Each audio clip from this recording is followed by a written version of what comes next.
From the very edge of the dominant eye's upper outer periphery to the limit of the submissive eye's lower inner periphery. That's where the light came from and went to.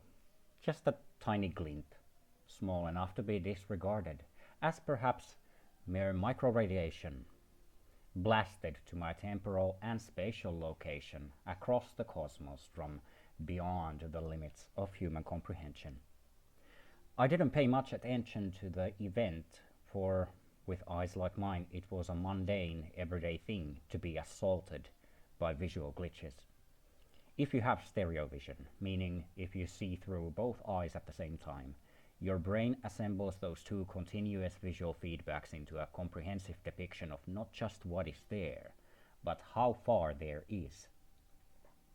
For all intents and purposes, the edge, the periphery of my right eye, might as well be an infinite distance apart from the limits of visual stimuli available to my left eye. I haven't ever considered this visual impairment a disability or a fault. While the condition does inhibit some experiences concerning sight, the end result is also, to a degree, a boon. While you have one plural visual perspective and retain the possibility of losing that ability if and until you do, I have two separate singular visual perspectives and would be hard pressed to even notice if one of them hadn't been available for an extended period of time. Now, one of the more common questions I'm presented with is inane but reasonable from those who always had depth perception. In the admittedly rare occasion I have an extended conversation with a human being, they tend to ask me, but do you see differently with one eye? And to that I can only respond with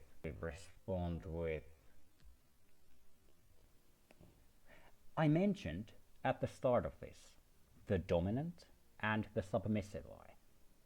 Here's a challenge for you. Which one is dominant? The right or the left?